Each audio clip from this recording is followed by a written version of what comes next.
So here we are, term 6, week 5. This week we're still doing the focus on Africa. We're looking at Nigeria. Week 5 or assignment 5, admin. So we're going to look at how to access Caboodle again. You should all know this by now, but we will run through that for you just in case you're still having problems. We're going to recap prior learning as well for the last lesson. We're going to introduce this lesson's topic and the questions and activities for you. The resources required are Caboodle textbook and the 10.4 core worksheet that can be found on Caboodle. Now, if you have any questions about today's lesson, remember that you can email your teachers with those questions. So, accessing Caboodle, top right hand corner is the address that you need to type to see what we see now, to get up this screen to log into Caboodle. Your username is the same username you use for your school computers. Your password will be the same if you haven't changed it. And the institution code is the same for everyone, VU9.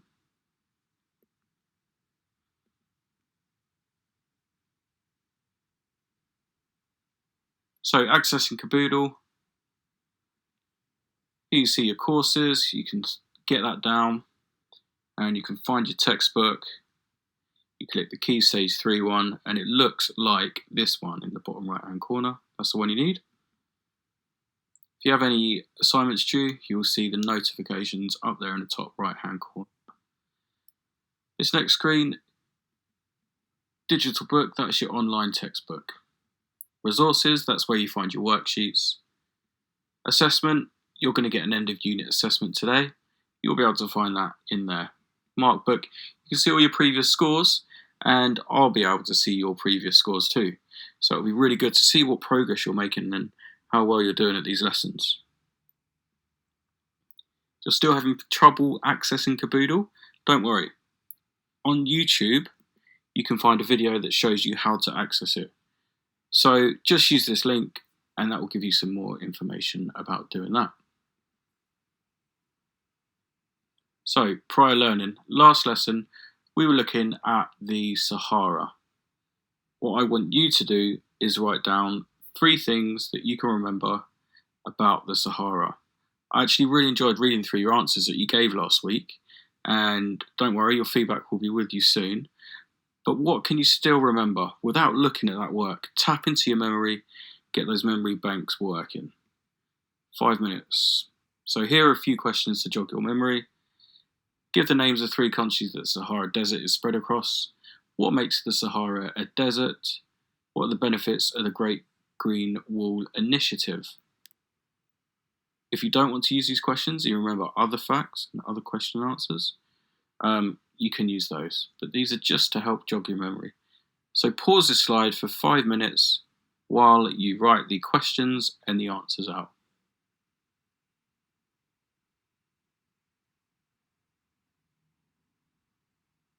Okay, so 5 minutes are up because you pressed play again. So now it's time to check your answers.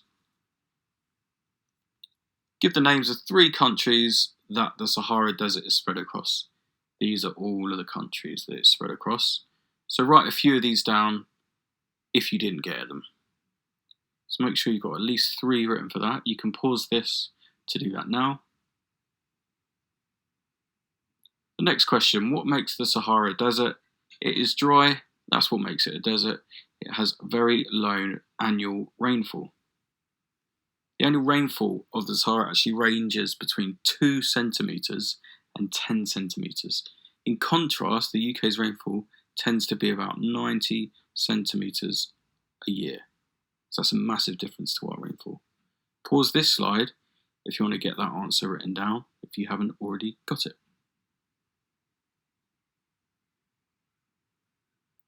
And the final question that I gave you to jog your memory was, what are the benefits of the Great Green Wall Initiative? So, a few of the benefits that can be had from the Green Wall are that the tree roots bind the soil to stop it being blown away. The shade from the leaves means there is less evaporation, less heat getting down to the moisture of the soil. Wetter soil is less likely to blow away. When the leaves fall, They rot and they provide more nutrients for the soil, and then more vegetation can grow again, thus reducing evaporation and holding the soil together even more. So pause this and get whatever points you haven't already got written down.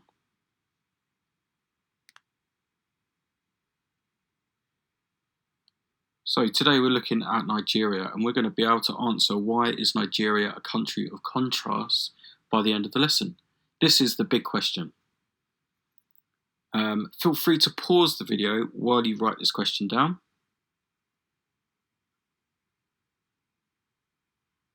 Great, so you should have that question written down now. Don't worry if you've already covered this topic in previous week's work. What you can use this lesson as is a recap, and then you'll definitely have to tackle those extensions at the end. There are two key terms that we need for today's lesson. What I want you to do now is to copy these key terms down and then try to think of some examples of how things might contrast with one another. What contrasts can you see in the two pictures of Nigeria that are shown? You need to pause the slide while you do this.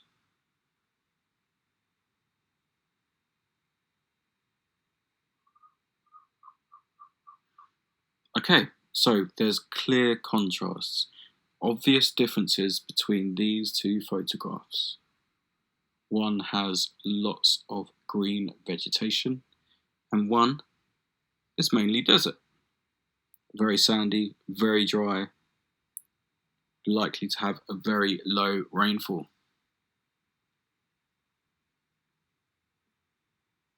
For the first set of questions, you will need to read pages 224 to 225. Then you'll be able to tackle the activities 1 to 5. If you do not know the answers to any of the questions, then go back and read through the text again. This is where all of the answers can be found. Remember to explain your answers fully. You need to write in full sentences, and the lines on the worksheet actually give you an indication of how much you should be writing. Task 5 is asking you to complete something that we call a climate graph. You might need to look at the previous pages in the textbook that we are working from for the previous lesson about the Sahara. That's when you last looked at a climate graph. Press pause. Once you've completed these activities, you will then need to press play again.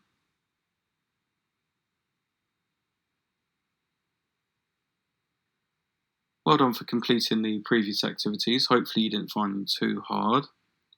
The second set of questions, you need to turn the page in that digital textbook. Then you'll be able to complete activities 6, 7 and 8.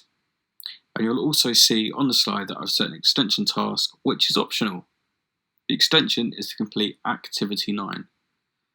Remember again that if you do not know the answers to any of the questions, then go back and read through that text again. This is where you should be able to find the answers. Answer your questions fully, and again, remember, those lines on that worksheet are an indication of what you should be writing, how much you should be writing those. Right, now we're back at that big question. Why is Nigeria a country of contrasts? Think back to exactly what a contrast is. You can look at your key terms to help you with this. Go and look at that definition if you need to. You then need to read through the answers that you've done so far and highlight any contrasts within Nigeria that we've looked at for this lesson. So any big differences within the country that you can identify. And you should now be able to answer the question with about 4 or 5 lines. Pause this slide for 5, 6, maybe 7 minutes while you get that task done. So you'll be able to find your assessment on Caboodle. Today we're doing 10.4 on the topic that this lesson was about. So that's focused on Africa, Nigeria. This will be really useful for us to understand any areas in which you need to improve and to also see how well you're doing, all the excellent progress that you're making. Make sure that you take your time, aim to get 100%, and I look forward to seeing what results you get. Okay, so the further extension for you is to watch episode 3 of the BBC Africa series. This is actually narrated by a massive hero of mine, David Attenborough. It's a really good documentary, and I recommend that you get onto BBC iPlayer and watch that. Remember, if you have any questions about any of the topics, any of the activities that you've done today, or if you're having trouble accessing Caboodle, then you can rewatch the beginning of this video or email your subject teachers, and they're more than happy to help.